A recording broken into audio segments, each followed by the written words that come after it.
Maxine Browne. You know, I want to tell you a story today. And let's imagine that you live in my neighborhood. A whole bunch of people live in the neighborhood. And down the street, there's this guy named Bubba. Now, Bubba has a dog. He chains his dog up in the front yard to that big old tree over there. And you know, the dog does what dogs do, gets himself all wrapped around the tree, knocks over his water bowl, and the neighbors, you and me and the rest of the neighbors, we're hanging out on the corner, and we're talking about this Bubba and his dog. And we're saying things like this. Let's see if you can imagine the conversation in the neighborhood. And it goes something like this. Man, that Bubba, he just chained the dog out there. A man like that shouldn't have a dog if he's not going to take care of it. Can you even believe that? The other day I tried to help the dog out, but, you know, he just knocked over his bowl again. He's so scrawny and pathetic looking, and he's always making these noises. Now, I want you to get into the world of this dog, okay? And the dog sounds something like this.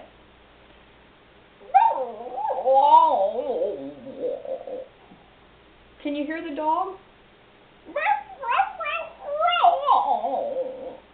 And all the neighbors are talking about it. Now, I know, and I bet you know too, I could bet $100 and not even worry about it.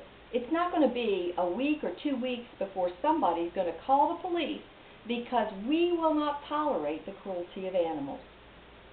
Isn't that the truth? I think that's a pretty safe bet. But now let's flip this around just a little bit. Bubba doesn't have a dog. Bubba beats his wife.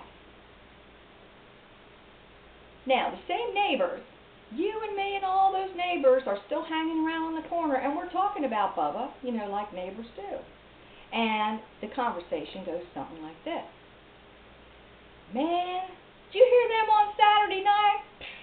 I couldn't even believe it. I thought she was going to come through the wall. You know, the other day, I saw her with those big old sunglasses on, but she's not fooling me. I know. She's trying to hide. You know what I mean. The other day she came over for coffee, just a-crying, and I was trying to listen to her. Then she goes right on back. What's the matter with her? I don't even get it. She's so dumb. Well, if she likes it, I love it. I'm not getting involved in that. That is a private matter. You know, in this case, I wouldn't bet my $100 that next Saturday somebody's going to call the cops when they see and they hear what's going on in that house again. It's a funny thing about that. We'll defend the dog, and we'll call the cops for that. But when it comes to a man in the privacy of his own home, there's some kind of a crazy line there. Are you trying to tell me that the dog is more important than this woman or than the kids who are witnessing the violence? That couldn't be true, could it?